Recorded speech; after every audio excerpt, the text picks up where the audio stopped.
Hi folks, welcome back to Retirement Roadmap with Master Plan Retirement Consultants. My name is Evan. With me as always, financial advisor and planner Mark Fricks. How are we today, Mark? Great, doing really great. Excellent. Having a great day, great week, great month, great year, great decade. Great all around. No, everything's good though. Well, today we'll be talking about a big one, that's Social Security. Now, Social Security has been around since 1935 thanks to Roosevelt. It was designed as a social insurance program to pay retired workers age 65 and up. Now, it has changed and evolved quite a bit since then, but it still remains one of America's largest social programs.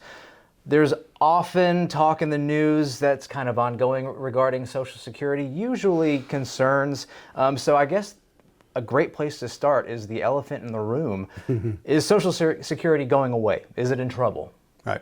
Well, so it is in trouble, but it has been in trouble 5, 6, 7 times since 1935.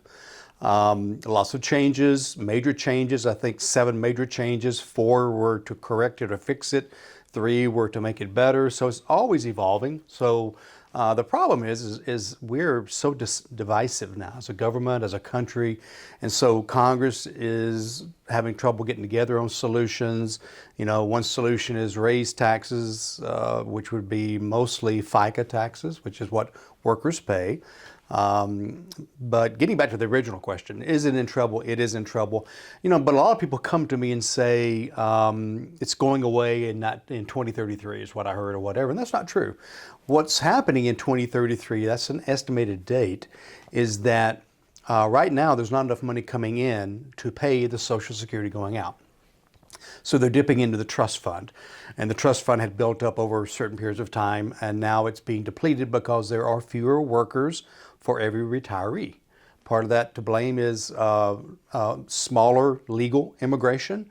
They've cut back on that, fewer people immigrating here legally.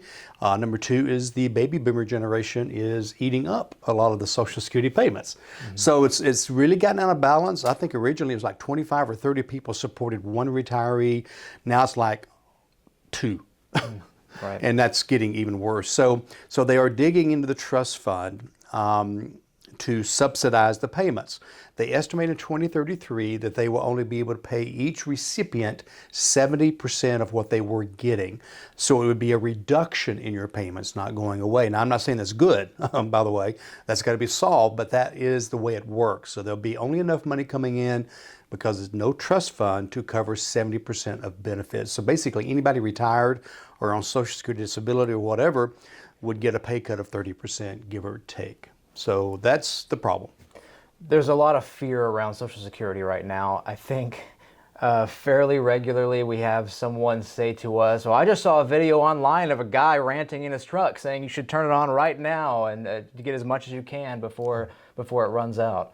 Yeah, I've said that. I've like you said, I have a lot of people come up to me and I'll be conversing with them and they find out what we do and they'll say, oh, I turned on my Social Security at age 62. And I said, curious, right? Mm-hmm. Or kind of doing a survey, right? Why? In case it goes away. Okay, so again, whether you turn it on at 62 or 70, you're going to get 30% less if they don't fix it. So it's not going away, it's not dissolving. It is the country's, as you said, biggest social program. I think it's either ahead or just behind defense spending.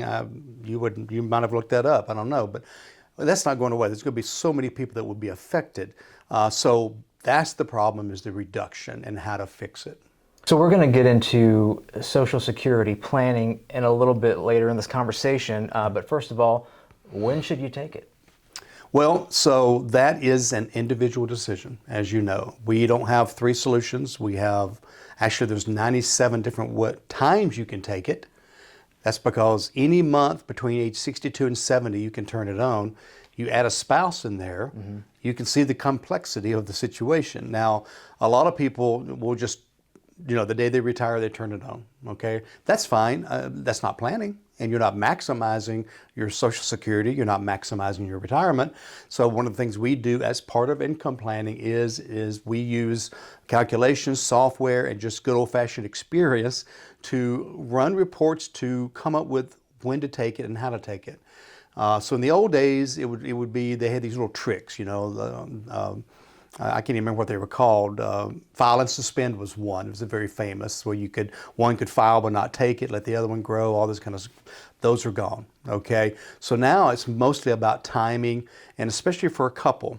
And so if you've got a couple, and as you know, if you wait till age 70, you get the maximum amount. It's over 70% more than if you turn it on at 62. And so maybe one spouse with a larger Social Security waits till 70, the other one maybe turns on at 62 or 65 or 66. But that's just part of the problem. The other problem is, second part of the problem is, if you don't allow one of them to get larger, then the survivor amount will be smaller. In other words, if you've got a couple, one passes away, the other one gets the larger of the two. Well, if you can make that larger one much larger, then you're leaving a bigger survivor benefit. So that's something else to consider. And then there's also things like life expectancy. Right. You know, if one of the spouses, or if you as an individual, maybe not good health, maybe diagnosed with some things, turn it on today if you're 62 or 63 or whatever, because the break even is typically around 79 to 81. And so what that means is this, if you wait till 70 to turn it on, you've gone 8 years without getting a payment, but your payment's 70% bigger. So it takes you about another 10 years to get back all that money you didn't take over those first 8 years, and then after that it's gravy. Okay, so it's life expectancy has a lot to do with it. We talk about health in some of our initial meetings. You know, we don't get too nosy, but we certainly want to know, more. We want to know about the family history, and then there's other things like, do you need the money? Right. Sometimes you just need it. I'm retiring and I don't have the money. I'm not well enough to work or whatever, or I've got laid off. So that's a big reason. Also, I want to kind of look at the taxation of it too, and I think we may get into that more later. But will you be taxed more and not really need it? And then, of course, you've got the penalty. We may talk about that more later as well. But if you take before full retirement age, which is between 66 and 67, you can only make or earn a certain amount of money. It's right above $20,000. So anything above that, you lose $1 of your Social Security benefit for every $2 over that amount. So there's a lot of moving pieces here, and you miss one or two, it could really mess you up. Oh, we also have a lot of people asking as they try to figure out the math of when they should take it versus when they need it, life expectancy. When is the break-even point? From a standpoint of its growth from catching up if you wait till 70? 79 to 81. 79 to 81. Somewhere if you wait till 70, by age 79 to 81, you will have gotten back all your money that you waited on. Okay. And then from that point on, it's just pure gravy. Okay, and we are living a lot longer. Yep. It was originally designed when people were retiring with a pension and lived for a few years. And actually, the life expectancy when Social Security was begun was age 62. That's unreal. Yeah. So that's it. Let's make the age 65 when people are living to 62. Right. Which you could take it at 62, but at that time. But and you got to remember, in those days, most people had healthy pensions, and so Social Security, as you said, was meant as a supplement. Now it is, in most cases, the main source of income in retirement, which is really sad, but it's the society we live in. And so we've become maybe more dependent on the government now. Pensions have gone away mostly.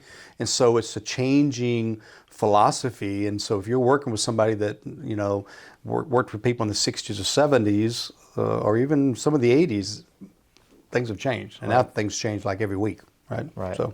And even the issues and problems that I will have to deal with, or the changes by the time I am ready. I'm in my mid-30s. By the time I retire, it's going to look completely different. But the people who are retiring now, do you believe they'll be grandfathered into certain things, or do you think that theirs will be adjusted in the future? Yeah, so that's a great point. We mentioned how to save Social Security or save the benefit cut.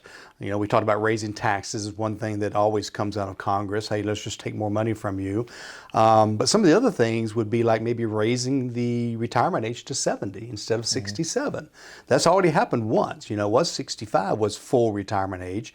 Now it's 67 for people that were born from 1960 on. So they gave people like 20 years when they passed that law. They grandfathered in everybody that's over a certain age and said, okay, you can still take it at 65, but once you get this age, now we're going to phase in the new ages. So when you say grandfathered in, it would be a phasing in. So if you're, maybe 25 and they change the retirement age to 70, it's you. Okay, if you're your age, it's borderline. I'm thankful to be in the retirement planning industry at this time when I have a little bit of time ahead. But that's another one of those things to save it, and I think I see that coming. We're living longer. Like I said, when it first came around, it was 62 life expectancy. Now I think male and female, I mean, I know they're a little bit different, but is it late 70s, early 80s, something like that? So certainly a longer lifespan has hurt Social Security, but also is a reason maybe that we extend the year that you retire, right, or take right. Social Security. I want to take a moment, folks, just to remind you to check out our website, masterplanretire.com. There you can find retirement resources, links to this show, be it the radio, podcast, or YouTube, retirement handouts, things, checklists for retirement, but the most important perhaps is the Schedule Now button where you can schedule your complimentary consultation with Mark. So check that out. It'll take you directly to his calendar. Find a time that works best for you to discuss your own retirement. Again, that's complimentary and just for you. You can do that in office in Marietta, Georgia here, visit us here, or you can do that via Zoom, but sometimes a phone call is helpful as well. That's 770-980-9262. And again, that website is masterplanretire.com. And maybe it's something that just came up from this show, from this particular segment is, hey, I'm confused about Social Security and I need maybe some help, or maybe a report run, or just your experience in running numbers and things like that. So, I mean, maybe as simple as a 10-minute phone call, or maybe some reports we can run for you. That's complimentary as well. So masterplanretire.com is a great place to start. So Social Security maximization, when you should take it, how much growth is going to be, how do you balance that with yours and your spouse's? As you can see, there are many layers to just this single topic, and if you've been in on any of our previous episodes, you'll see that nearly every topic we discuss has many layers to it, and then you start piecing these puzzle pieces together, because your tax planning and then your Social Security and then your income planning, these things all have to work together as well. So what might affect one and see, oh yeah, Social Security, this is a great plan, but Social Security, like every other aspect of retirement, does not exist within a vacuum. So, Exactly. Mark, can you speak a little bit to how we fit Social Security planning into our income planning? So let me give you an example. Just one particular situation, okay? If you're not doing all of this together, this is what could happen. So let's say that you are 62 and you've just retired. So you're thinking, okay, do I want to turn on Social Security? What am I going to do with other? So in that particular situation, for some folks, what might be smart is to delay Social Security, not only because the payment will be much larger. Now, this is not taking into account health and this other stuff yet. But maybe if you've got a fairly good 401k or IRA, folks, right now taxes are on sale. Taxes have not been above 39.5% top bracket since the Reagan years, before Reagan became president. Before that, the top bracket was in the 40s, 50s, 60s, 70s, 80s. It hit as high as 90%. So we're in a season of, I know it doesn't feel like it, okay, by the way, when you do your tax return, but so maybe spending down some of the IRA when taxes are lower and delaying Social Security. So that's where that tax strategy comes into play. Just one example of so many things you have to consider. And again, everybody's different. Maybe, on top of that, we do some Roth conversions and get some more tax-free money going. But it does give us an opportunity of getting some of that IRA money out so that we can get a guaranteed higher income from Social Security later, which is less taxable than an IRA, at least now. That could change too. Yeah, well, and as Mark said, this is not by any means a recommendation. It's an example. I mean, there could be a person who, what if you decide to take from your IRAs now or your 401ks now, and then when you're ready to turn it on, you don't have anything left in savings. Maybe you burnt it all before you get to that point. So it definitely takes some looking at. So, and that's something that we do every day, and that's part of our complimentary consultation as well. So if that would be of interest, please take us up on that. We'd love to be helpful. So back to the income planning. How do you know, is Social Security enough for me? Is that enough income for me? How do I balance my income and create that plan? So that's what we start with, is how much do you need? What's enough for one person is not enough for the next, right? So we start with a very complex discussion and some math as to what we think somebody will need in retirement. So if you're a year away from retirement, that's a little bit easier. If you're 10 years away from retirement, which is actually one of the best times to transition from an advisor or a broker to a retirement planner, okay, right, because of the complexities. But even if you're 1 year away, we need to come up with that number. And it's not set in stone, but we'll look at what goes away when you retire. What are you going to be spending more money on? You know, what we have found is most people want the same income coming in retirement as they did when they were working. Now, is that completely possible? I don't know, but you do away with what you were putting in your 401k, so it's all about what was coming into your household every month. So we kind of start with that, and then what will change? Are you going to be moving to a different area that's more expensive or less expensive? Or you're going to take up hobbies that are more expensive? Or you going to travel a lot more? Whatever it may be. So coming up with that number is job one, pardon the expression. So that's the first thing we need to do, to be able to then lay out, okay, what is the Social Security? What's the best age to take it? What's the income gap? And I think we've done a whole show on income gaps. We'll probably do another one soon. What is the income gap? How do you fill it? But all it is very simple. Is what's guaranteed coming in, Social Security, maybe pension, whatever, and what do you need? And that's your gap. And so how do you fill the gap? Well, maybe you fill it with waiting on Social Security and taking it later. That may fill some of that gap, right? So that's kind of, again, as you expressed, all of the pieces coming together to create that income plan. Big part of that is Social Security. So a fun portion of the Social Security, gotchas and pitfalls. One that I always find interesting is earned income. Okay, so Bob the builder decides to retire, all right? And he is 62. He's got a nice little nest egg. He's Social Security, and he decides, hey, I'm afraid Social Security is going to go away, or I didn't get help, or since I'm retired, I have to turn it on. I hear that a lot, okay? That's not true, by the way. And so he turns on his Social Security at 62. And he takes 6 months off, a year. He does some home projects, maybe builds that deck he's been wanting. He maybe travels some, him and his wife do some other things, whatever.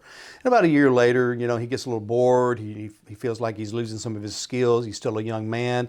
And he goes back to work as maybe a construction consultant or something. Okay, and so not thinking about anything else. And then about 18 months later, he's going to get a letter from Social Security. And it's going to say, Dear Bob the Builder, we noticed from your last tax return that we just got that you earned $80,000 last year. We sent you $20,000 in Social Security. You made $60,000 too much, which means you owe us $10,000 back, whatever it may be. I'm not very good at math. And so, that's what computers are for, right? That's what my calculator's for. But it could be a chunk of money. He owes that back. Okay? Now, I'm not sure if they give payment plans. They used to not. I think they take plastic. So not a good, so that's just one example. By not knowing, not having, like you like to say, a CFO, somebody that stands alongside of you that not only has a plan, but advice as you go along, then something can bite you and then it's too late. And so that's just an example of a pitfall there. Inflation, we've certainly all felt the effects recently. What's the cost of living adjustment on Social Security? So it is not as much. There's a special complicated formula where if inflation's 4, maybe you get 2.5 or 3 on Social Security. But the other side of the coin is this. If you're on Medicare Part B, which if you're 65 and older, you probably are, that cost, and it comes out of your Social Security check. This year, I think it's $165 a month per person. That goes up almost every year. And so just 2 or 3 years ago, it was $140 a month. And so that offsets some of that cost of living increase. So people were cheering, a year or two ago when Social Security went up by 7 or 8%. Well, inflation was like 9. So you still lost a couple of percent in spending power. So that's something that unfortunately, and they're looking at changing that and using a different inflation rate that actually would be a little bit better, which I think is crazy when we're trying to save Social Security and yet we're going to make cost of living and Social Security go up a little bit faster. And so there's these conflicting ideas. They say, well, basically negate any tax increase. It's just crazy. I don't know. We might need to do a better job of voting. I'm not sure. Give us Voting better for choices. people that know what they, well, that's part one, right? For sure. So, I mean, there are so many different benefits and circumstances for individuals considering their situation. One that we find ourselves uncovering for clients that might be beneficial as we wrap up with just a few minutes left is almost a hidden benefit. So a lot of people don't know about it, but if you have a previous marriage of 10 years or more that you're no longer a part of, you can draw benefits off of that spouse's amount. That's correct. You can actually draw their benefit instead of yours if it's larger. And it doesn't affect the ex-spouse. They don't even know it. Yeah, we hear that a lot too. Oh, I don't want to do that. I don't want to hurt my ex-husband or whatever, but it doesn't affect them. And you can actually, I think this rule's still in place, it could change, take theirs until you reach 70, and if yours has now gotten bigger because you waited till 70, switch back to yours. And so again, there's still some tricks left, okay? Right. Still some tricks left that you can use. We won't even get into Social Security disability and things like that today. If you're over, I can't remember the age. I think if you're full retirement age and you have a child under 18, you can collect off that child. And so, men or women that are older that maybe marry somebody younger with younger kids. So lots of other things that could come into play that really could affect you maybe getting more than you thought you'd get. Just a couple minutes left, so just some parting words. Mark, is there anything that you would like to say about the correlation between your full retirement age and when you should retire? I don't know how to answer that. I really don't. How about there is none? I think that's what I'm saying. I'm trying to think of a great answer to really close the show out. And yeah, and I have so many people come up and say, I'm taking Social Security at 66 and a half. I go, why? He said, well, that's my full retirement age. Or that's when I'm retiring at 66 and a half. Why is that? That's my full retirement age of Social Security. What's that got to do with anything? So, anyway, but you can certainly take it then if you want to. Absolutely, absolutely. Okay. Folks, thank you again for joining us today. We really appreciate the views and the listens. We want to remind you again, masterplanretire.com. Check out our website. Again, use it as a resource for education. All of our episodes are there. Also, I didn't mention this earlier, but our seminars, our live in-person seminars, as well as our webinars, our schedule is there as well, and it's updated almost weekly. Usually runs about a month out or so. So keep checking up on that and visit us there as well. Mark Schedule Now button as well. Check out his calendar. Find a time for your complimentary consultation or give us a call at the office, 770-980-9262. Mark, any parting words for our dear audience? Well, today? just a couple of things. The website, you should mark it, you should flag it, you should bookmark it, you should share it with your friends because it is a treasure trove of information, constantly being updated. Some great YouTubes. You can link to the YouTube. If you visit the YouTube page, make sure you, what do you call it? You like it and subscribe. Like right? and subscribe. Okay. There you go. Sorry. He can learn, folks. He's got I'm getting it. there. I'm getting there. I'm 112 years old. I'm getting there. And schedule the appointment. We can run you up to 7 to 12 complimentary reports to help give you some guidance. So website, masterplanretire.com, or our phone number, the old-fashioned way, 770-980-9262. And just a parting word, until we see each other, remember, plan well and prosper. Have a good day.